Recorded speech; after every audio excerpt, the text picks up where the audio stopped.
नमस्कार दोस्तों, BPSC mains के बदलते पैटर्न पर आधारित पॉलिटी के कुछ इंपॉर्टेंट प्रश्नों को आज हम लोग बारी बारी से कंप्लीट करेंगे। यहाँ पे जैसे बीपीएससी के द्वारा बोला गया है कि 38 नंबर का जो सवाल होगा अलग अलग यहाँ पे संक्षेप में शॉर्ट नोट्स यहाँ पे लिखने के लिए दिए जाएगा और बिल्कुल उसी के अनुरूप यहाँ पे 3 प्रश्नों को शामिल किया गया है। जैसे कि पहला प्रश्न है यहाँ पे भारत में राजकोषीय संघवाद से जुड़े मुद्दों को बताना है।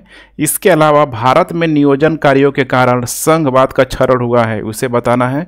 और भारतीय संविधान और गरीबी उन्मूलन, यहाँ पे देख पा रहे हैं ऐसा संभावना जताया जा रहा है कि 12-12 या फिर एक प्रश्न यहाँ पे 14 नंबर का होगा, टोटल 38 नंबर का यहाँ पे पूछा जाएगा। तो चलिए बारी बारी से इन तीनों ही सवालों का आप लोगों का आंसर राइटिंग में करने का सिखाता हूँ। अब यहाँ पे प्रथम जो सवाल है, भारत में राजकोषीय संघवाद से जुड़े मुद्दे। अब यहाँ पे 12 नंबर का अगर एक सवाल पूछा जा रहा है तो आपको शब्द सीमा को भी ध्यान में रख के चलना पड़ेगा। अब यहाँ पे अगर देखा जाए भारत में राजकोषीय संघवाद, तो यहाँ पे संघवाद का मतलब है यहाँ पे भारतीय संविधान में अगर देखा जाए तो सहयोगी के तौर पे एक सहयोगी संघवाद के रूप में भी इसे जाना जाता है। और ये सहयोगी कौन कौन होगा? एक होगा यहाँ पे केंद्र और दूसरा यहाँ पे राज्य होगा, केंद्र वर्सेस राज्य के बीच। अब यहीं पे जो दोनों के बीच एक पारस्परिक सहयोग होगा, पारस्परिक सहयोग होगा। और इसका जो आधार आपको देखने के लिए मिल जाएगा, आधार जैसे कि 1919 का मॉन्टेस्क्यू चेम्सफोर्ड सुधार हो गया या फिर 1935 का जो भी यहाँ पे कानून हो गया, इसमें देखेंगे तो पूरा का पूरा केंद्र और राज्य के बीच यहाँ पे एक पारस्परिक सहयोग दिखाई देगा। हालांकि इसे कितने लोगों के द्वारा अभी वर्तमान में भी एक द्वैध शासन के अंतर्गत यहाँ पे देखा जाने का भी यहाँ पे प्रयास किया जाता है। अब आइए हम लोग बात करते हैं कि यह संविधान के किस भाग में वर्तमान में वर्णित है। तो संविधान के वर्तमान में 12वां भाग में इसमें आर्टिकल 264 से लेके 300A तक, 264 से लेके 300 के बीच जितने भी आर्टिकल हैं सारे के सारे राजकोषीय संघवाद या फिर संघवाद के मुद्दों से यहाँ पे जुड़े हैं। अब इसमें आप देखेंगे तो संघ हो गया या फिर इसमें राज्य हो गया, संघ हो गया या फिर इसमें राज्य हो गया। इसमें जो भी यहाँ पे वित्तीय संबंधी विभाजन को पूरा यहाँ पे डिटेलिंग करने का प्रयास किया गया है। और इसका जो विभाजन है वित्त आयोग के द्वारा यहाँ पे किया जाता है। वित्त आयोग के द्वारा, खासकर वित्त आयोग के द्वारा वैसा विभाजन जो यहाँ पे केंद्रीय कर के रूप में किस प्रकार से यहाँ पे बांटना है, इसको केंद्रीय कर को किस प्रकार से बांटना है सेंटर और स्टेट के बीच, अर्थात राजस्व के विभाजन को लेके। और अभी यही समस्या का बहुत बड़ा कारण बन रहा है, खासकर जब यहाँ पे भारत में जीएसटी जब से लागू हुआ है। तो जीएसटी लागू होने से देखिए हुआ क्या है कि जो भी यहाँ पे राज्य हैं, इन राज्यों को जो इनडायरेक्ट जो कर होता था, बहुत सारे जो इनडायरेक्ट कर लगा के पहले राज्य अपने राज्य की जो भी नीतियाँ थी या फिर जो भी लोक कल्याणकारी नीतियाँ थी उसको सही तरीके से लोग चलाने का प्रयास करते थे। लेकिन अभी जीएसटी आने के बाद बहुत सारा जो इनडायरेक्ट जो टैक्स है वो लगाने की शक्ति पूरी तरीके से खो चुके हैं। और तब से जाके राज्यों की समस्या सामने देखने के लिए मिल रही है। और प्रश्न का देख पा रहे हैं ना, नेचर यही है कि भारत में राजकोषीय संघवाद से जुड़े मुद्दे। तो आइए अब कुछ इंपॉर्टेंट हम लोग मुद्दों को देख लेते हैं कि आखिर कौन कौन से ऐसे मुद्दे हैं। पहला मुद्दा है भारत का राजकोषीय असंतुलन। ध्यान रखिएगा, भारत का राजकोषीय असंतुलन। अब यहाँ पे जो मेन जो की टर्म होगा यहाँ पे जीएसटी के देखिए यहाँ पे क्रियान्वयन के बाद अगर यहाँ पे देखिए कि किस प्रकार से बंटवारा हो रहा है तो देख पा रहे हैं यहाँ पे जो राज्य है, ध्यान रखिएगा, जो राज्य है भारतीय संघ के संयुक्त व्यय का लगभग यहाँ 60% खर्च कर रहे हैं। 60% यहाँ पे खर्च कर रहे हैं राज्य। और इन्हें मिल कितना रहा है, खुद सोच के देखिए, 40% ही इनको यहाँ पे मिल रहा है। खर्च कितना है यहाँ पे, अर्थात व्यय कितना है इनका 60%, और इनको इनकम कितना जनरेट हो रहा है, तो महज यहाँ पे आय 40% यहाँ पे जनरेट हो रहा है।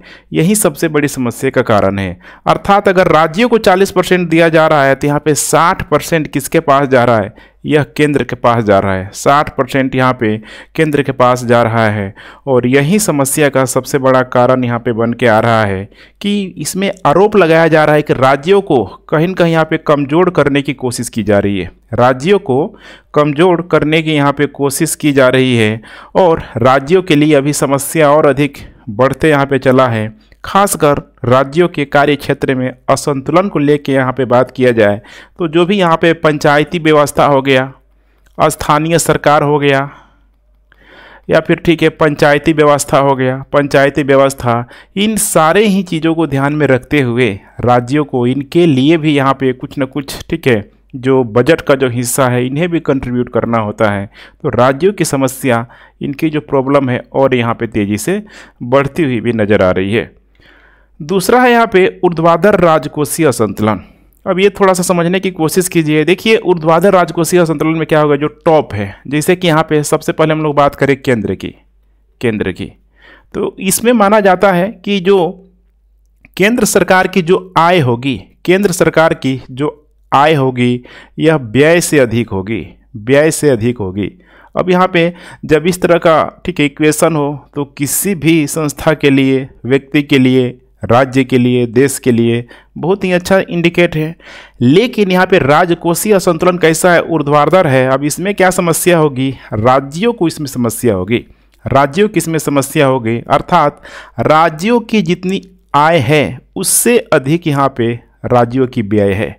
अब यही तो समस्या है यहाँ पे राज्यों के साथ। और अब ये जो असमानता है यहाँ पे यह और अधिक बढ़ा दिया है जीएसटी। बार बार आपको जीएसटी को यहाँ पे चर्चा करना ही पड़ेगा। और अब राज्य बिल्कुल यहाँ पे परेशान है क्योंकि राज्य अब इनडायरेक्ट टैक्स यहाँ पे लगा नहीं सकते हैं। बहुत ही इनडायरेक्ट टैक्स का दायरा यहाँ पे सीमित कर दिया गया है। अब इससे यहाँ पे बहुत सारा एरिया यहाँ पे प्रभावित हो रहा है।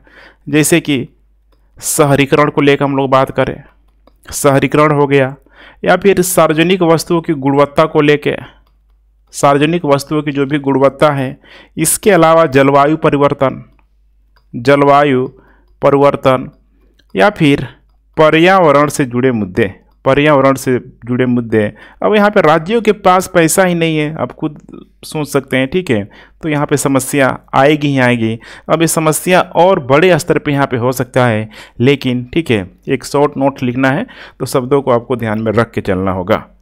उसके बाद नेक्स्ट है राजकोषीय क्षमता में यहाँ पे क्या हो रही है, कमी आ रही है और इसकी वजह से असमानता पूरी तरीके से बढ़ते यहाँ पे जा रही है। जैसे कि एक अनुमान के आधार पे यहाँ पे मैं बताने की कोशिश कर रहा हूँ कि अगर यहाँ पे 1955 और 56 के दौरान आप लोग देखेंगे तो जो भी राज्य थे इसमें लगभग 69% जो भी इनकी योजनाएं होती थी, कार्य होते थे, माने 69% ये लोग खुद यहाँ पे राज्य स्वयं कर लेते थे चूँकि इनके पास इनकम जो जनरेट हो जाता था लगभग 69%। लेकिन वही अगर हम लोग बात करें 2019-20 की हम लोग बात करें तो यह इतना घट गया है, बहुत अधिक यहाँ पे कम हो गया है, 38% तक ये सीमित हो गया है। अब खुद सोचिए, अब इसको 100% तक ले जाने के लिए यहाँ पे केंद्र पे सहारा अधिक से अधिक रहना पड़ेगा। और यहाँ पे चूँकि देखिए यहाँ पे केंद्र पे सहारा ठीक है रहना पड़ेगा, लेकिन यहाँ जैसा नहीं ना। इसीलिए आप वर्तमान में जो भी यहाँ पे मतलब राज्य हैं, राज्यों के साथ सबसे बड़ी समस्या है कि केंद्र के साथ किस तरीके से सामंजस्य बैठा के चले। अदरवाइज देख पा रहे हैं यहाँ पे कितना उनके पास जो रेवेन्यू जनरेट हो रहा है, इससे राज्य अब यहाँ पे कार्य कर ही नहीं सकते हैं, समस्या आना तय है। और जैसे कि जो भी इनडायरेक्ट टैक्स है, इनडायरेक्ट जो टैक्स है पूरी तरीके से यहाँ पे ठीक है सीमित कर दिया गया है। जैसे कि राज्यों को लेके देखेंगे जब से जीएसटी लागू हुआ है तो पेट्रोलियम उत्पाद हो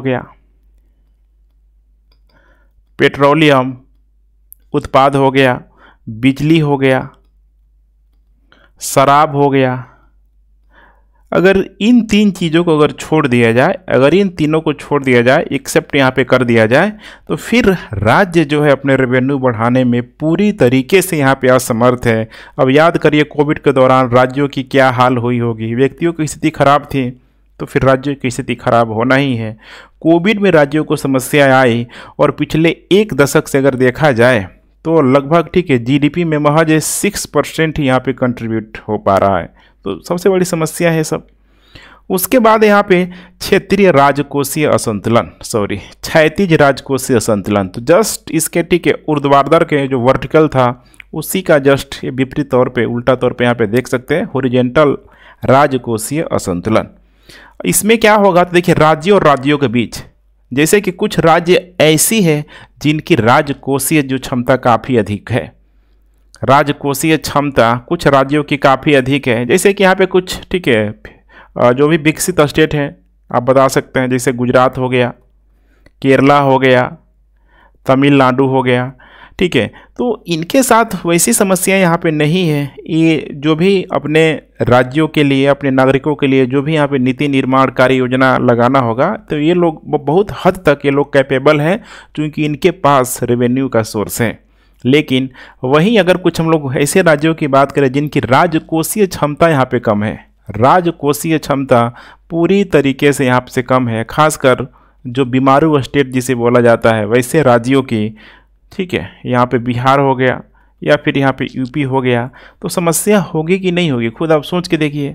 और वैसे में यहाँ पे इसीलिए जब बोला जाता है, जब आर्थिक उदारीकरण किया गया, आर्थिक उदारीकरण किया गया, तो उदारीकरण में जितना अधिक लाभ इन जो विकसित राज्यों को मिला उससे अधिक यहाँ पे कह सकते हैं ना कि जो निगेटिव जो इम्पैक्ट आपको पड़ता हुआ दिखाई देगा यहाँ। हालांकि ऐसा नहीं है, कुछ फ़ायदा मिला लेकिन इनको सबसे अधिक फ़ायदा मिला। सोचिए, ठीक है। और आर्थिक उदारीकरण में अब पूरा जो एक बंद अर्थव्यवस्था थी खुला अर्थव्यवस्था के रूप में बदल गई।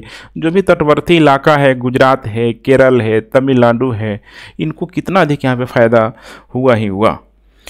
उसके बाद से यहाँ पे जब योजना आयोग का ख़त्म कर दिया गया, योजना आयोग का ख़त्म कर दिया गया नीति आयोग के द्वारा, तो भी इनको, ठीक है, मैंने जो बीमारू जो राज्य थे इनको बहुत अधिक यहाँ पे ध्यान रखिएगा समस्या हुई, नकारात्मक के तौर पे देख सकते हैं। तो इससे आपको दिखाई क्या दे रहा है, इसके जो इम्पैक्ट जो पड़ता हुआ दिखाई दे रहा है वो है यहाँ पे क्षेत्रीय असमानता। ध्यान रखिएगा, क्षेत्रीय असमानता, इसका मतलब कई बार आप लोगों ने सुना भी होगा कि गरीब आदमी और गरीब हो रहा है, अमीर आदमी और यहाँ पे अमीर हो रहा है। और यही कारण है कि देखेंगे कि लगभग सबसे गरीब आधी आबादी के पास, आधी आबादी जो बिल्कुल यहाँ पे गरीब है, उनके पास अगर टोटल अगर हम लोग संपत्ति की बात कर ले, एसेट की बात करें, तो महज 6% हैं। लेकिन वहीं अगर 10% भारत के अगर 10% लोगों के पास अगर देखा जाए तो इनके पास 2/3 संपत्ति है। 2/3 संपत्ति है, कितना, महज यहाँ पे 10% लोगों के पास। तो इससे क्या हो रहा है खुद अब सोच के देखिए, क्षेत्रीय असमानताएं यहाँ पे बढ़ रही है। नेक्स्ट है यहाँ पे राजकोषीय स्थान की अनुपलब्धता। अब यहाँ पे इसका शब्द थोड़ा सा हिंदी में अटपटा लग रहा होगा, इसका मतलब होता है physical space. Physical space, physical space का सीधा सा मतलब होता है कि सरकार व्यय के मामलों में लचीला है और वह राज्यों के साथ सामंजस्य बैठा के कार्य करने का प्रयास करती है। लेकिन यहाँ पे क्या है, अनुपलब्धता है, अर्थात यहाँ पे जो सेंटर है पूरी तरीके से कैपेबल नहीं है, या फिर बहुत सारे कारण है उसको प्रभावित करने वाले। अब यहाँ पे देखिए डिस्ट्रीब्यूशन कौन कर रहा है, वित्त आयोग। वित्त आयोग के द्वारा ही यहाँ पे डिस्ट्रीब्यूशन किया जा रहा है। तो यहाँ पे आपको पकड़ना है वित्त आयोग को, कि जो वित्त आयोग की जो भूमिका है वो माना जा रहा है कि अभी ये संदिग्ध है। खुद समझिए, अब संदिग्ध क्यों है, हो सकता है कि सेंटर का अधिक से अधिक यहाँ पे दबाव हो, या फिर वित्त आयोग के पास, ठीक है, राजकोषीय जो, ठीक है, जो वैल्यू होना चाहिए, जो मूल्य होना चाहिए अनुदान के लिए वो राज्यों को नहीं दे रहा है। तो वैसे में यहाँ पे इंजाम लगना तय है। नेक्स्ट यहाँ पे हो जाएगा विशिष्ट रुचि को लेके, विशिष्ट रुचि के लेके। अब यहाँ पे थोड़ा चीज़ आप ध्यान से देखने की कोशिश कीजिए। जैसे कि कोई भी सेंटर के द्वारा, कोई भी जो सेंटर के द्वारा अगर कोई भी यहाँ पे स्कीम चलाए जाने का प्रयास किया जा रहा है, तो सेंटर हर हाल में क्या करती है कि भाई हम स्कीम चला रहे हैं। कोई भी गवर्नमेंट की जो यहाँ पे स्कीम है, सेंटर यही बोलती है कि हम स्कीम चला रहे हैं। जैसे कि, ठीक है, अभी जो प्रधानमंत्री जो हेल्थ सेक्टर में यहाँ पे देख ले, जैसे आरोग्य योजना के अगर हम लोग एग्जाम्पल ले लें, आरोग्य स्कीम का एग्जाम्पल ले लें, तो इसमें अब सेंटर क्या कर रही है, तो राज्यों को मोटिवेट कर रही है कि राज्य कुछ पैसा डालें, कुछ पैसा यहाँ पे केंद्र का होगा, यहाँ पे सेंटर का होगा। अब ये बात सबको खुद समझना है यहाँ पे कि जब राज्य के द्वारा इस तरह से जब किया जा रहा है तो जो गवर्नमेंट की जो यहाँ पे स्कीम होगी उसमें तो नाम सेंटर का ही चलेगा, और इसमें राज्यों को यहाँ पे मोटिवेट किया जा रहा है कि भाई ठीक है, राज्यों के तुम्हारे जो राज्य के जो लोग हैं उनको यहाँ पे फ़ायदा मिलेगा। लेकिन यहाँ पे ऐसा हो नहीं पाता है ना। खुद सोचिए, यहाँ पे जो भी स्टेट की जो राजनीतिक पार्टियाँ हैं ऐसे चीज़ों से करने से बचती है। स्टेट पार्टी खुद यहाँ पे चाहती है कि हमारे द्वारा जो भी स्कीम में जो भी योजनाएं हैं उसके तहत लोगों को फ़ायदा मिले, ताकि उनकी भी गवर्नमेंट यहाँ पे स्टेबलाइज रहे। अब यही यहाँ पे सबसे बड़ी समस्या का यहाँ पे कारण होता है कि जो भी स्कीम है इस स्कीम को लेके यहाँ पे राज्यों को यहाँ पे मोटिवेट किया जाता है कि अगर तुम्हारे पास पैसा नहीं है तो भाई कर्ज लो। और इस कर्ज में इनको बहुत अधिक इंटरेस्ट भी देना पड़ता है, जैसे कि 7% से लेके 10% तक इनको, ठीक है, इंटरेस्ट सिर्फ यहाँ पे देना पड़ता है। और ये किसी लिए करते हैं राज्य, तो ये यहाँ पे केंद्र की, ध्यान रखिएगा, केंद्र की योजनाओं में भागीदारी करने के लिए, केंद्र की योजनाओं में भागीदारी करने के लिए, विशेषकर जहाँ पे, ठीक है, केंद्र और राज्य में जहाँ पे एक ही सरकार होती है वहाँ पे आपको अमूमन देखने के लिए मिलेगा। क्योंकि जैसे ही यहाँ पे दूसरी गवर्नमेंट होगी, एंटी गवर्नमेंट आएगी केंद्र के, तो फिर बहुत सारे जो केंद्र की प्रायोजित जो योजनाएँ हैं उसमें वो पार्टिसिपेट ही नहीं करेगी। तो ये भी एक बहुत बड़ा समस्या का यहाँ पे कारण है। और यहाँ पे कई मामले में देखेंगे तो केंद्र के द्वारा राज्यों पे अपनी नीतियों को थोपने का भी प्रयास किया जाता है, अपनी नीतियों को थोपने का प्रयास किया जाता है। अब राज्य की स्वायत्ता यहाँ पे इससे कम हो जाएगी। राज्य की स्वायत्ता का कम होने का मतलब कि लोकतांत्रिक नीतियों में यहाँ पे, ठीक है, कह सकते हैं कि लोकतांत्रिक मूल्यों में यहाँ पे कमी आना, संवैधानिक प्रावधान का उल्लंघन करना, और फिर राज्यों के स्कीम के लिए जो पार्टिकुलर राज्य के द्वारा जो चलाया जाएगा उसके संसाधनों में कमी आ जाना, ऐसे बहुत सारे आपको कारण देखने के लिए मिल जाएंगे। अब फाइनली यहाँ पे एक छोटा सा निष्कर्ष आपको यहाँ पे देना है कि देखिए यहाँ पे अगर इसको ठीक करना है तो राजकोषीय संघवाद को ठीक करने की ज़रूरत है। खासकर अगर हम लोग बात करें ऊर्ध्वाधर मामले में, सबसे बड़ी समस्या यही था ऊर्ध्वाधर, और दूसरा था यहाँ पे क्षैतिज। अब इसको ठीक अगर कर दिया जाए तो लगभग 90% प्रॉब्लम ऐसे ही ठीक हो सकता है। और इसके असंतुलन को समाप्त करने के लिए, दोनों में सामंजस्य बैठाने के लिए, चाहे हम लोग यहाँ पे वित्त आयोग की बात कर ले, वित्त आयोग, नीति आयोग, जीएसटी की बात कर ले, या फिर यहाँ पे डिसेंट्रलाइजेशन की बात कर ले, विकेंद्रीकरण की यहाँ पे बात कर ले, इन चारों ही स्तंभों को, ध्यान रखिएगा, इन चारों ही स्तंभों को पुनर्गठन करने की ज़रूरत है, ताकि ये सही और सुचारू रूप से कार्य कर सकें। एक समस्या और थी राज्यों के लिए पंचायत को लेके, तो पंचायत के लिए यहाँ पे केंद्र को अलग से आप सुझाव दे सकते हैं कि कोष बनाने की ज़रूरत है। और सिर्फ कोष ही नहीं बने, ठीक है, बल्कि इसमें बहुत सारा पैसा यहाँ पे डाला जाए तो तभी तो हो पाएगा, कुछ फंडिंग दिया जाए। इसके अलावा 14वां जो वित्त आयोग का जो सिफारिश है, 14वां वित्त आयोग की जो सिफारिश है, जितना अधिक से अधिक हो सके यहाँ पे लागू करने का प्रयास किया जाना चाहिए। अब चलिए हम लोग यहाँ पे नेक्स्ट प्रश्न देखते हैं। भारत में नियोजन कार्यों के कारण संघवाद का क्षरण हुआ है। अब इसमें दो की टर्म है, एक है नियोजन कार्य और उसके बाद से दूसरा है संघवाद। अब आपको यहाँ पे नियोजन कार्य के माध्यम से दिखाना है कि क्या वाकई में संघवाद का क्षरण हुआ है। तो सबसे पहले जो यहाँ पे आंसर का जो डायमेंशन होगा आपको क्लियर कर लेना है, या भूमिका की बात कर ले, बॉडी पार्ट, या फिर कंक्लूजन पार्ट की। तो यहाँ पे आपको ध्यान से पढ़ना है कि भारत में नियोजन कार्यों के कारण संघवाद का क्षरण हुआ है। अब साफ साफ कह रहा है कि संघवाद का क्षरण हुआ है, तो आपको यहाँ पे कॉपी में दिखाना होगा लिख के कि किन किन बिंदुओं के अंतर्गत संघवाद का क्षरण हुआ है। और यहाँ पे आपको डिफेंड करने का भी प्रयास करना होगा, क्योंकि जब भी बात की जाती है नियोजित कार्यों की, 5 ईयर एक्शन प्लान की, योजना आयोग की, तो पूरी तरीके से आप ये नहीं कह सकते हैं कि उसके कारण संघवाद का क्षरण हुआ है। तो लास्ट में आपको डिफेंड भी कहीं न कहीं यहाँ पे करना होगा। और वर्तमान में उसी के तहत अगर देखा जाए तो चूंकि योजना आयोग को हटा के नीति आयोग को लाया गया है, तो नीति आयोग के सामने चुनौतियाँ हमेशा बरकरार रहेगी। चूँकि देखिए यहाँ पे जब भी हम लोग बात करते हैं 5 ईयर एक्शन प्लान अर्थात योजना आयोग की बात करते हैं, तो योजना आयोग में क्या था, यहाँ पे टॉप टू बटम अर्थात कोई भी यहाँ पे स्कीम बनाया जा रहा है, टॉप से बनाया जा रहा है और उस स्कीम को बॉटम तक लाने का प्रयास किया जा रहा है। अब यहाँ पे क्या हो रहा है, खुद देखिए, ऊपर यहाँ पे केंद्र है और बॉटम में यहाँ पे राज्य है। तो इससे क्या हो रहा है कि केंद्र और राज्यों के बीच एक जो सहभागिता है, यही तो है संघवाद का सबसे बड़ा जो डिफिनीशन है कि दोनों में एक क्या होना चाहिए, सहभागिता, साझेदारी होना चाहिए।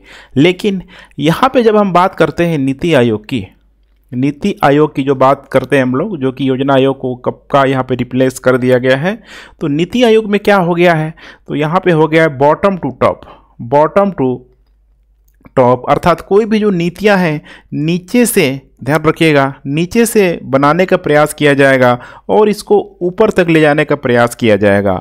अब यहाँ पे देखेंगे तो राज्यों को थोड़े बहुत आपको स्वायत्तता मिलते हुए नजर आएगी, क्योंकि बहुत सारे राज्य इसको लगाने से मना भी कर देते हैं, या फिर ठीक है जो सेंट्रल गवर्नमेंट की आप दोहरी नीति भी कह सकते हैं कि कई राज्यों को, खासकर जहाँ पे अपोजिशन की पार्टी होती है, वहाँ पे समान व्यवहार नहीं करना।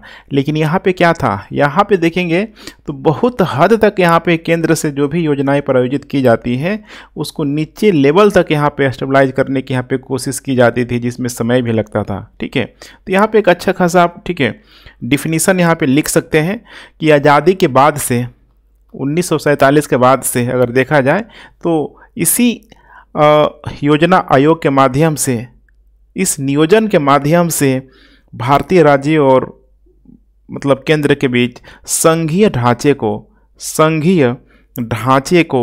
स्टेबलाइज करने का प्रयास किया गया, जो कि बहुत ही इम्पोर्टेंट यहाँ पे ध्यान रखिएगा फैक्टर है, इम्पोर्टेंट विशेषताएं हैं, जिसके माध्यम से यहाँ पे केंद्र हो गया और यहाँ पे राज्यों के बीच, केंद्र और राज्यों के बीच हर तरह का मामला, चाहे वो सोशल हो गया, इकोनॉमिक हो गया, पॉलिटी हो गया, ठीक है, इन सारे ही क्षेत्रों में इस योजना आयोग के माध्यम से विकास करने का इसको ठीक है मौका मिला।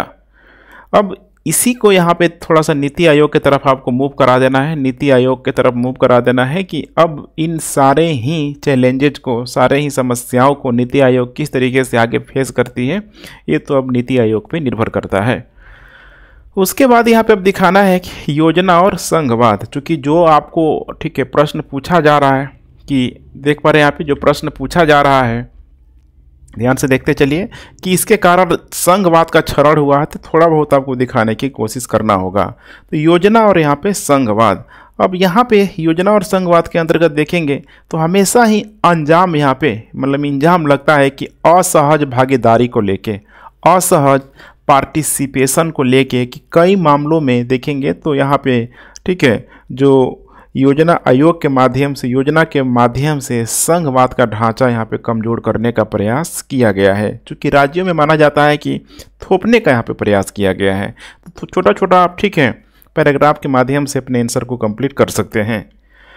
उसके बाद नियोजन प्रक्रिया का झुकाव केंद्र की ओर, चूँकि यहाँ पे मैंने बताया था भी आपको कि जो भी यहाँ पे स्कीम बनाया जा रहा है वो केंद्र के द्वारा ही यहाँ पे बनाया जा रहा है, और केंद्र के बनाने के बाद से इसको बॉटम तक, समझ रहे हैं ना, टॉप टू बॉटम मैंने बताया था, टॉप टू बॉटम यहाँ पे जब अप्लाई करने का प्रयास किया जा रहा है, तो आपको खुद समझना है यहाँ पे कि ज़मीनी स्तर पर इस योजना को लागू किया जा रहा है, ज़मीनी स्तर पर इस योजना को लागू किया जा रहा है, तो स्वाभाविक सी बात है कि इसका जो क्रियान्वयन है यहाँ पे धीमा होगा, बहुत अधिक यहाँ पे तेज नहीं होगा।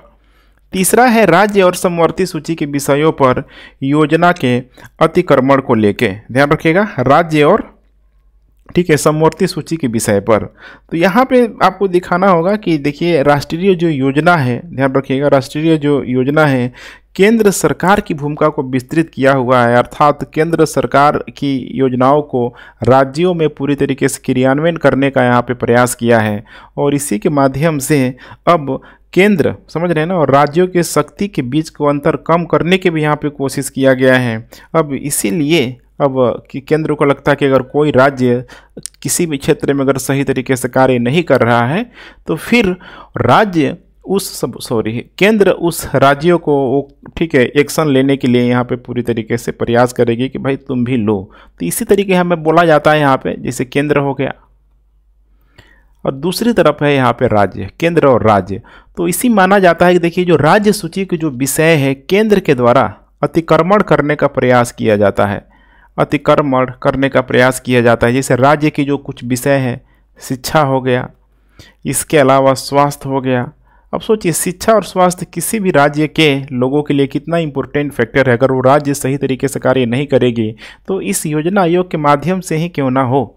तो क्या ये अगर केंद्र बोल रहा है तो खराब कर रहा है, ये खुद समझने की बात है। लेकिन चूंकि टॉपिक का जो ठीक है नेचर है, यहाँ पे बोला जा रहा है कि क्षरण हो रहा है, ठीक है, तो ये आप थोड़ा बहुत यहाँ पे इंडिकेट कर सकते हैं। उसके बाद है यहाँ पे टैक्स दर को लेके, टैक्स दर को लेके ये आमतौर पर ठीक है आरोप लगता है, जैसे कि टैक्स दर को लेकर अभी जीएसटी हो गया, ठीक है, जीएसटी का निर्माण किया गया है। अब जीएसटी के लेके देखेंगे यहाँ पे तो हर जगह जीएसटी परिषद हर राज्यों में स्थापना की गई है, जीएसटी परिषद। अब जीएसटी परिषद के जितने भी सदस्य हैं, इन सदस्यों पे ठीक है मैंने ऐसा माना जाता है कि जो वित्त मंत्री की शक्तियों का आरोप लगता है, इनमें वित्त मंत्रियों की शक्तियों का आरोप लगाया जाता है कि इन सदस्यों को किसी भी ठीक है मतलब फेवर के लिए, किसी भी गवर्नमेंट से संबंधित जो ठीक है प्रावधान है उनको यहाँ पे लागू करने के लिए यहाँ पे इनको ठीक है कहीं ना कहीं यहाँ पे समझ रहे हैं ना, यहाँ पे कहीं ना कहीं यहाँ पे इनको मतलब एक्शन लेने के लिए यहाँ पे मजबूर किया जाता है। तो कहीं ना कहीं यहाँ पे अतिक्रमण ही है। उसके बाद हो जाएगा यहाँ पे राष्ट्रीय योजना। मैंने बता दिया था, बार बार यही ध्यान रखिएगा, ठीक है टॉप टू बॉटम, चूँकि हम लोग बात कर रहे हैं किसकी, योजना आयोग की बात कर रहे हैं, टॉप टू बॉटम। अब राष्ट्रीय लक्ष्यों को प्राप्त करने के लिए अगर केंद्र के द्वारा राज्यों पे कोई स्कीम अगर थोपा जा रहा है तो यहाँ पे माना जाता है कि जो संघीय संबंध बाधित होता है, अर्थात राज्यों को उतनी अधिक यहाँ पे स्वायत्तता नहीं मिल पाती है। ठीक उसी तरीके से यहाँ पे अंतर भरने की प्रकृति को लेके, जैसे कि सपोज करिए कि कोई भी राज्य यहाँ पे घाटे में चल रहा है, उसका जो समझ रहे हैं ना, जो वित्तीय जो घाटा है, राजकोषीय जो घाटा है बहुत यहाँ पे अधिक हो चुका है। तो ऐसे में यहाँ पे घाटे से ग्रस्त राज्यों को सोच के देखिए, घाटे से ग्रस्त राज्यों को अगर यहाँ पे केंद्र के द्वारा यहाँ पे सपोर्ट किया जा रहा है, उस घाटे के अंतर को यहाँ पे कम करने का प्रयास किया जा रहा है, तो ऐसे में भी अब यहाँ पे केंद्र की आलोचना की जाती है। या सपोज करिए योजना आयोग के द्वारा कोई स्कीम वहाँ पे चला दिया गया जिसके वजह से उस राज्य की स्थिति ठीक है अच्छी हो सकती थी, तो ऐसे माना जाता है कि जो दूसरे जो राज्य के जो लोग हैं या फिर विपक्षी जो पार्टियां हैं उन पे आरोप लगाने का प्रयास करती हैं। उसी तरीके से है यहाँ पे राजनीतिक हितों की पूर्ति के लिए, इसमें आम धारणा है, देखिए इसमें सिंपल सा कॉन्सेप्ट है, जो भी यहाँ पे विपक्षी दल होगा वो हमेशा ही यहाँ पे केंद्र पे आरोप लगाया कि देखो भाई हम भी तो राज्य हैं, हमें उतनी धन नहीं मिल रहा है जितना बाकी राज्यों में सेम गवर्नमेंट है, समझ रहे हैं ना, सेम गवर्नमेंट है केंद्र में और राज्यों में, तो भाई वहाँ पे एक वित्त पोषण किया जा रहा है केंद्र के द्वारा उन राज्यों का जहाँ पे उनकी ठीक है समान सरकारें हैं। तो विपक्षी दलों का यहाँ पे आरोप लगता है, यही है यहाँ पे राजनीतिक हितों की पूर्ति को लेके। उसके बाद हो जाता है यहाँ पे वित्तीय स्वायत्तता का क्षरण, ठीक है, इसका क्या मतलब है, तो यहाँ पे माना जाता है कि वित्तीय स्वायत्तता का जो क्षरण है यह संघीय ढांचे के लिए अच्छा संकेत नहीं है। क्यों? क्योंकि यहाँ पे वित्तीय स्वायत्तता अगर पार्टिकुलर किसी एक स्टेट को दिया जा रहा है और पैसा जो आ रहा है, चूँकि टैक्स की प्रक्रिया है ना, यहाँ पे सारे लोग यहाँ पे पैसा दे रहे हैं, सेंटर में पैसा इकट्ठा हो रहा है, और ऐसे में अगर कोई भी राज्य अगर किसी भी स्टेट को अगर पार्टिकुलरली रूप से समझ रहे हैं ना, मतलब इसको बहुत अधिक यहाँ पे मानजान करने का प्रयास कर रहा है, तो वैसे में जो विकसित राज्य की जो समझ रहे हैं ना विकास पूरी तरीके से बाधित हो जाएगी। वैसे में अगर कोई गरीब राज्य है तो वहाँ पे गरीबी और अधिक बढ़ जाएगी। यही होता है वित्तीय स्वायत्तता का क्षरण। उसके बाद से नेक्स्ट है दमनकारी संघवाद।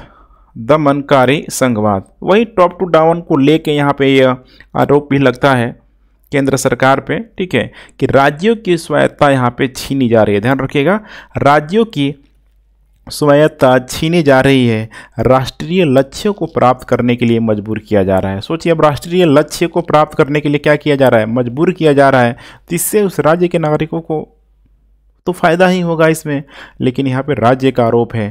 तो कुल मिला के ठीक है, बहुत अधिक यहाँ पर स्ट्रॉन्ग पॉइंट तो नहीं है, हाँ, लेकिन जो क्वेश्चन का नेचर है उसके अकॉर्डिंग आपने दिखा दिया लगभग 8-9 पॉइंट कि कुछ मामलों में यहाँ पे क्षरण होता है।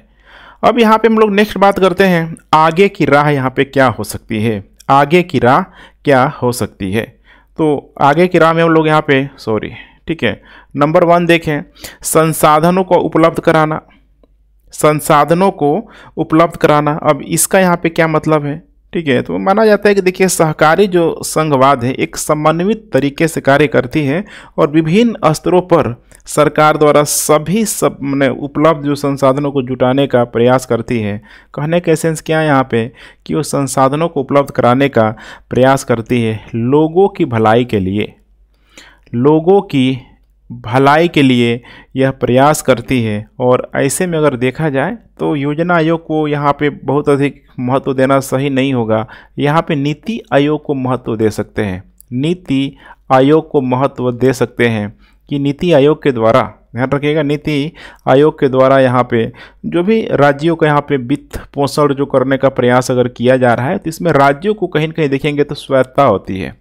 स्वायत्तता नीति आयोग में अधिक आपको देखने के लिए मिल जाएगी। कोई भी जो गवर्नमेंट की जो स्कीम है वो राज्य अप्लाई करना चाहता है कि नहीं करना चाहता है, तो यहाँ पे ठीक है नेक्स्ट कदम ये हो सकता है। उसके बाद दूसरा है यहाँ पे राज्यों को समान रूप से भागीदारी बनाना, राज्यों को समान रूप से भागीदारी बनाना। सपोज करिए अगर यहाँ पे कोई भी लक्ष्य अगर सेंट्रल गवर्नमेंट अगर रखना चाह रही है, वो लक्ष्य चाहे यहाँ पे सामाजिक या फिर आर्थिक विकास के लिए यहाँ पे क्यों ना हो, सामाजिक या फिर आर्थिक विकास के लिए क्यों ना हो, तो यहाँ पे कोशिश करना चाहिए, ठीक है, कि अगर राष्ट्रीय आवश्यकता के लिए ये सारा चीज़ अगर बहुत मायने रखता है तो राज्यों की यहाँ पे क्या हो, समान भागीदारी हो, राज्यों की समान भागीदारी हो, ताकि जो राज्य है यहाँ पे आत्मनिर्णय की तैयारी कर सके कि भाई हमें इस चीज़ को लगाना चाहिए, अप्लाई करना चाहिए कि नहीं करना चाहिए, लेकिन आत्मनिर्णय के लिए यहाँ पे क्या करना चाहिए, तैयार करना चाहिए, जो कि इस मामले में थोड़ा नीति आयोग का पक्ष यहाँ पे ले सकते हैं, क्योंकि योजना आयोग में इस तरह की बातें बहुत अधिक नहीं थी। तीसरा है यहाँ पे अंतर्राज्य परिषद को लेके, अंतर्राज्य परिषद अभी देखेंगे तो इसका जो अध्यक्षता है, ठीक है, पीएम के द्वारा यहाँ पे किया जाता है। जो भी बहुत सारे जो राज्यों के, ठीक है, जो मुख्यमंत्री होते हैं ये सब यहाँ पे सदस्य होते हैं। जो भी 2 या 2 से अधिक राज्यों के बीच समस्याएं होती हैं तो इसको यहाँ पे आसानी से निपटान किया जा सकता है। तो आगे की राह यहाँ पे ये है ताकि सहकारी संघवाद और अंतर्राज्यीय परिषद या फिर अंतर्राज्यीय जो समस्याएँ इस तरीके से बार बार उभर के ना आए। अब यहाँ पे निष्कर्ष के रूप में आप यहाँ पे कंप्लीट कर सकते हैं, क्योंकि मैंने बताया था कि योजना आयोग को मजबूरी है, कितना भी योजना आयोग स्ट्रिक्ट क्यों नहीं है, राज्यों को भले ही ये क्यों नहीं बोल रहा है कि इस अप्लाई करना ही करना है, लेकिन खुद सोच के देखिए जो योजना आयोग है संघीय प्रणाली की आवश्यकता को क्या कर रहा है, पूरा कर रहा है, संघीय प्रणाली की आवश्यकता को पूरा कर रहा है। हालांकि इसको कई सारी चुनौतियों का सामना भी करना पड़ा, जैसे केंद्र वर्सेस यहाँ पे राज्य हो गया, राज्य वर्सेस राज्य हो गया, लेकिन इन सारे ही दृष्टिकोण से अगर देखा जाए, ठीक है, केंद्र वर्सेस राज्य और राज्य वर्सेस राज्य। सपोज करिए योजना के द्वारा कोई भी स्कीम यहाँ पे चलाया जा रहा है तो ऐसी समस्याएं कितने जगह आपको देखने के लिए मिल जाएगी, लेकिन इन सब में सामंजस्य स्थापित करते हुए योजना आयोग के द्वारा एक सहयोगी भावना का विकास किया गया है, जिसमें आत्मनिर्भर भारत की आप परिकल्पना कर सकते हैं, या फिर एक सामंजस्यपूर्ण, ठीक है, राष्ट्रीय लक्ष्यों को प्राप्त करने के लिए यहाँ पे इसका, ठीक है, आप गुणगान यहाँ पे गा सकते हैं। और ऐसे में अब बहुत बड़ा चैलेंज है, ध्यान रखिएगा, बहुत बड़ा चैलेंज है नीति आयोग का कि नीति आयोग इन सारे चीज़ों को क्रियान्वित कर पा रही है कि नहीं कर पा रही है। बस यह एक पॉलिटिकल एजेंडा बन के ना रह जाए, ये सबसे बड़ी समस्या है, ठीक है, क्योंकि योजना आयोग थोड़ा स्ट्रिक्ट तो था, लेकिन उसमें देश का विकास हो रहा था, लोगों की आवश्यकताएँ पूरी हो रही थी, ठीक है। तो इन सारी चीज़ों को आपको कहीं ना कहीं बताने की कोशिश करना है। अब यहाँ पे हम लोग नेक्स्ट प्रश्न की बात करते हैं। थर्ड नंबर टॉपिक है भारतीय संविधान और गरीबी उन्मूलन से संबंधित, अर्थात भारतीय संविधान सभा के सदस्यों के द्वारा गरीबी उन्मूलन के लिए, गरीबी हटाने के लिए या फिर देश के नागरिकों के कल्याण के लिए, उनके अधिकारों के लिए संविधान में बहुत सारा प्रावधान यहाँ पे किया गया है, बहुत सारा प्रावधान यहाँ पे किया गया है। अब उसी के तहत आपको आप आंसर राइटिंग करना है, क्योंकि यहाँ पे गरीबी उन्मूलन यहाँ पे की पॉइंट है। तो गरीबी उन्मूलन से संबंधित खासकर समानता को लेके, समता को लेके, या फिर जो भी कुछ फंडामेंटल राइट से जो इम्पोर्टेंट जो चीज़ें निकल के आ रही है, जो यहाँ पे बराबरी के हद तक, ध्यान रखिएगा, बराबरी के हद तक अपने अधिकारों की यहाँ पे मांग करती है, वैसे आर्टिकल को यहाँ पे पूरी तरीके से शामिल करके आपको अपना आंसर राइटिंग करना है। तो चलिए मैं आपको लर्न कराता हूँ किस तरीके से आपको आंसर राइटिंग करना है आर्टिकल, और यहाँ पे जो भी इम्पोर्टेंट एग्जाम्पल के तौर पे जो सुप्रीम कोर्ट के द्वारा वर्डिक्ट दिया गया है उसको आप इसमें शामिल जरूर करेंगे।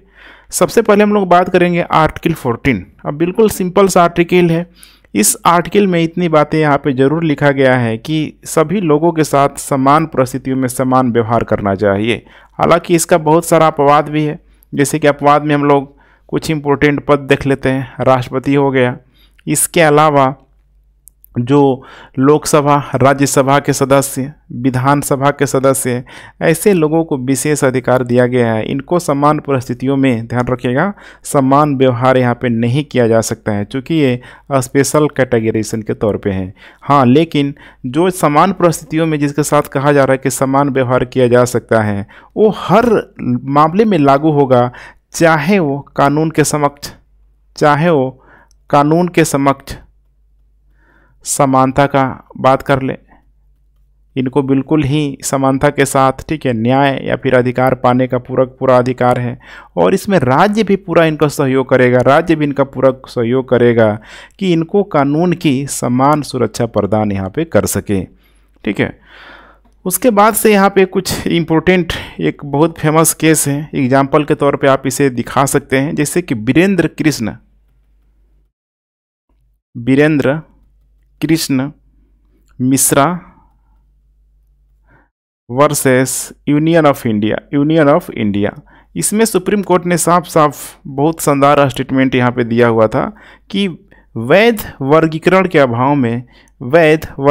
अभाव में बराबरी के अधिकार को मनमानी ढंग से अस्वीकार नहीं किया जा सकता है, और किसी भी व्यक्ति को, चाहे वो अमीर हो, गरीब हो, वैसे अगर ठीक है तो उसको निश्चित रूप से यहाँ पे भेदभाव करने का कोई यहाँ पे कारण नहीं है। तो इस केस को यहाँ पे आप जिक्र कर सकते हैं। दूसरी हम लोग बात करते हैं यहाँ पे आर्टिकल 15 और 16, दोनों ही यहाँ पे भेदभाव के खिलाफ है। आर्टिकल अगर हम लोग 15(1) की बात करें तो आप लोगों ने आर्टिकल 15 मूवी जरूर देखा होगा, उसमें साफ जो शब्द था कि किसी भी व्यक्ति को या फिर किसी भी व्यक्ति के साथ, चाहे वो किसी भी धर्म, जाति, लिंग, जन्म स्थान या उनमें से किसी भी को यहाँ पे, ठीक है, एक आधार हो, उस आधार के आधार पे इन लोगों के साथ यहाँ पे भेदभाव नहीं किया जा सकता है। अर्थात इसका एक मेन जो पॉइंट है भेदभाव, किसी भी आधार पे इनके साथ यहाँ पे भेदभाव नहीं किया जा सकता है। उसी तरीके से यहाँ पे आर्टिकल 16(1), अब आर्टिकल 16(1), 15(1) की यहाँ पे कही गई बातें हैं, लेकिन ये थोड़ा डिफरेंट तरीके से है। जैसे कि इसमें कहा जा रहा है कि राज्य के तहत किसी भी कार्यालय में रोजगार या नियुक्ति से संबंधित मामलों में सभी नागरिकों के लिए अवसर की समानता की गारंटी देता है, अवसर की समानता की गारंटी देता है, अवसर की समानता की गारंटी देता है। अब इसी के तहत आप देखेंगे तो जो 15(1) है यहाँ पे, 15(1) है यहाँ पे, इसी के आधार पर किसी नागरिक के खिलाफ भेदभाव पर रोक है, और विशेष रूप से इसके साथ भेदभाव चाहे रोजगार हो या फिर यहाँ पे नियुक्ति हो, इन दोनों ही मामलों में इसके खिलाफ भेदभाव नहीं किया जा सकता है। ध्यान रखिएगा आर्टिकल 15(1) के तहत। अब इसका थोड़ा दूसरा पहलू को हम लोग देखने का प्रयास करते हैं, बहुत इंपॉर्टेंट है। एक है 15(4) और दूसरा है यहाँ पे 16(4), यहीं से रिजर्वेशन भी निकल के आएगा। अब 15(4) में देखिए यहाँ पे कहा जा रहा है कि नागरिकों के किसी भी सामाजिक और शैक्षणिक रूप से पिछड़े वर्ग समझ रहे हैं ना, OBC हो गया या फिर SC हो गया, ST हो गया, इन लोगों को, समझ रहे हैं, इन लोगों को यहाँ पे आगे बढ़ाने के लिए, ध्यान रखिएगा, आगे बढ़ाने के लिए इनके लिए अलग से प्रावधान किया जाता है। 16(4) में प्रावधान किया जाता है और वहीं 64 में जो प्रावधान किया जाता है इसी को बोला जाता है आरक्षण। तो आरक्षण का संबंध किससे? 64 से है। यहाँ पे जो राज्य की राय में, ध्यान रखिएगा, राज्य के तहत सेवाओं में पर्याप्त रूप से यहाँ पे प्रतिनिधित्व यहाँ पे नहीं करता है। इसका मतलब यहाँ पे समझ पा रहे हैं आप कि बिल्कुल सिंपल है। यहाँ पे 15 जो 4 है, 16(4) को पूरी तरीके से, ठीक है, अप्लाई करने के लिए यहाँ पे विवश करता है। जब भी यहाँ पे कुछ इस तरह की परिस्थितियाँ पैदा होती है तो फिर उसको इसी के तहत जो आरक्षण का अधिकार, इसी के तहत आरक्षण का अधिकार यहाँ पे दिया जाता है, ठीक है। और ये उनको दिया जाता है, ध्यान रखिएगा, जो मैंने समझ रहे हैं ना, मान के चलिए यहाँ से जो भी लोग हैं इनको समान महत्व, समान प्रतिनिधित्व यहाँ पे नहीं मिल रहा है तो इस आरक्षण के माध्यम से यहाँ पे दिए जाने का प्रयास किया जाता है। जैसे कि इसका बहुत अच्छा एग्जाम्पल है 1992 में इंदिरा साहनी बनाम भारत संघ, Indira Sahni versus Union of India. इसमें देखिए यहाँ पे सुप्रीम कोर्ट ने बिल्कुल स्पष्ट किया था, नागरिक के पिछड़े शब्दों में यहाँ पे स्पष्ट यहाँ पे किया गया था कि पिछड़े लोग यहाँ पे कौन कौन हैं।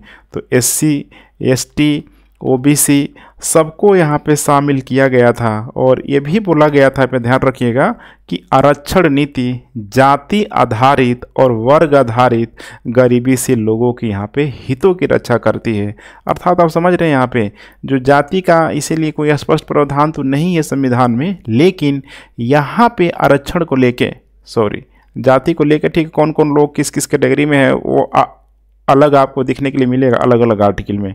लेकिन आरक्षण को लेके यहाँ पे जो बेस इसका जो आधार आता है वो यहाँ पे सोशल आधार पे, सामाजिक आधार पे इस रिजर्वेशन को दिया जाता है।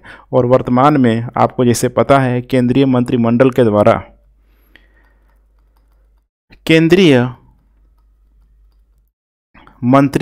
के द्वारा जो आर्थिक रूप से कमज़ोर वर्ग के लोगों के लिए यहाँ पे 10% कोटा यहाँ पे दिया गया है। 10% कोटा अगर यहाँ पे दिया गया है तो कहीं न कहीं आरक्षण की मौजूदा योजनाओं में इसे शामिल नहीं किया जा सकता है। ध्यान रखिएगा, शामिल नहीं किया जा सकता है। और इस उद्देश्य से अगर देखा जाए, अगर इसको पूरा परमानेंट या फिर आगे चल के इसको कंटिन्यूटी बनाना है तो पूरी तरीके से यहाँ पे आर्टिकल 15 और आर्टिकल 16 में, आर्टिकल 15 और आर्टिकल 16 में संशोधन करने का यहाँ पे निर्णय लिया गया ताकि उसमें कुछ शब्दों को यहाँ पे जोड़ा जा सके। हालांकि ठीक है, इसका जुडिशियल हो सकता है कि रिव्यू हो जाए, संवैधानिक व्याख्या फिर सुप्रीम कोर्ट अगर अलग तरीके से कर ले, तो इसीलिए जब तक चल रहा है ठीक है, इसको आप ठोस आधार लेके नहीं चल सकते हैं। हालांकि भारत में तो ये है ना, एक बार अगर अधिकार दे दिया जाता है तो फिर अधिकारों को छीनने में बहुत अधिक यहाँ पे समस्या होनी चाहिए। कुल मिला के यहाँ पे ठीक है, ये बता सकते हैं, कह के निकल सकते हैं कि इसकी संवैधानिक प्रावधानों के दृष्टिकोण से इसकी जाँच होनी चाहिए। उसके बाद नेक्स्ट है यहाँ पे आर्टिकल 21 मौलिक अधिकारों की, जिसे आत्मा भी बोला जाता है। अब इसमें कहा जा रहा है कि मौलिक अधिकारों की, ठीक है, जो कह सकते हैं कि कानून द्वारा स्थापित प्रक्रिया के तहत किसी के जीवन और स्वतंत्रता की सुरक्षा, समझ रहे हैं, स्वतंत्रता की सुरक्षा का प्रावधान करता है। तो यहाँ पे जीवन हो गया, इसके अलावा जीवन हो गया, इसके अलावा स्वतंत्रता हो गया, दोनों ही तरह से ठीक है यहाँ पे सुरक्षा प्रदान करेगा। जैसे कि मेनका गांधी फैसला आपको याद होगा, मेनका गांधी फैसला जो 1900 ठीक है मेरे ख्याल से 1978 में जिसमें आया था, जिसमें सुप्रीम कोर्ट ने साफ साफ बोला हुआ था कि व्यक्ति के जिंदा रहने का अधिकार उसके साथ साथ उसके गरिमापूर्ण जीवन जीने का अधिकार में भी पूरी तरीके से सम्मिलित है। वैसे बहुत सारे जो केसेज हैं जो सुप्रीम कोर्ट के द्वारा दिया गया है, जिसमें ओल्गा टेलिस केस भी है, जिसमें सुप्रीम कोर्ट ने बिल्कुल ही स्टेबलाइज करने का प्रयास किया है कि सिर्फ जीवन जीना ही पर्याप्त नहीं है, बल्कि जीवन जीना कैसा, गरिमापूर्ण जीवन जीने का भी हर एक नागरिक को अधिकार है। नेक्स्ट है आर्टिकल 39, ठीक है। हालांकि इसमें और भी आप जोड़ सकते हैं, जैसे कि शिक्षा का अधिकार भी। अभी तो पूरा ये भानुमति का पिटारा बन चुका है आर्टिकल 21, ठीक है। बहुत सारे जो कह सकते हैं कि सुप्रीम कोर्ट के द्वारा एक्सप्लेन करके उसकी अलग अलग व्याख्या करके बहुत सारे, ठीक है, अधिकारों को डाला जा रहा है जो नागरिकों को हितों में ही आ रहा है। तो उसी में एक शिक्षा का अधिकार है 6 से 14 साल के बच्चों के लिए, इनका फंडामेंटल राइट इसको बना दिया गया है निःशुल्क शिक्षा के लिए। उसके बाद नेक्स्ट है यहाँ पे आर्टिकल 39, इसका संबंध पूरी तरीके से डीपीएसपी है, लोक कल्याणकारी राज्य को बनाने के लिए।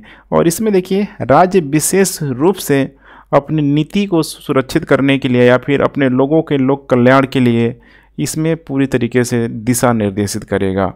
जैसे कि आर्टिकल 39 में कुछ इम्पोर्टेंट बातें हैं, जैसे कि नागरिक हो गया। नागरिक में चाहे पुरुष की बात कर लें या महिला की बात कर लें, सबको समान रूप से आजीविका के पर्याप्त साधन का अधिकार है। अब इसका मतलब ये नहीं है, ध्यान रखिएगा कि इसके अधिकारों का अगर उल्लंघन हो रहा है तो इसका आप, ठीक है, कंप्लेन नहीं कर सकते हैं फंडामेंटल राइट की तरह। यहाँ पे राज्य प्रयास करेगा, लेकिन क्या पता संसाधनों के अभाव में प्रयास माने वो पूरा नहीं कर पाए उसको। दूसरा इसमें बताया जा रहा है कि समुदाय के भौतिक संसाधनों का स्वामित्व और नियंत्रण इस प्रकार वितरित किया जाना चाहिए। संसाधनों का वितरण इस प्रकार से किया जाना चाहिए कि सामान्य भलाई के लिए हो। तीसरा है यहाँ पे आर्थिक प्रणाली का संचालन, ठीक है। इसके परिणाम स्वरूप धन और उत्पादन के साधनों की आम हानि के लिए यहाँ पे एकाग्रता नहीं होना चाहिए। वैसे ही यहाँ पे नेक्स्ट है पुरुषों और महिलाओं दोनों के लिए समान काम के लिए समान वेतन, समान काम के लिए समान वेतन का भी, ठीक है, प्रावधान किया गया है डीपीएसपी में। हालांकि सब ये बातें वही हैं कि इसके लागू नहीं होने पे कुछ हो नहीं सकता है। राज्य यहाँ पे अपनी असमर्थता दिखा सकता है, जता सकता है। तो ठीक है फ्रेंड्स, कुल मिला के मैंने तीनों ही टॉपिक को करा दिया। अपना आप लोग फीडबैक ज़रूर दें। Thanks for watching. जय हिंद।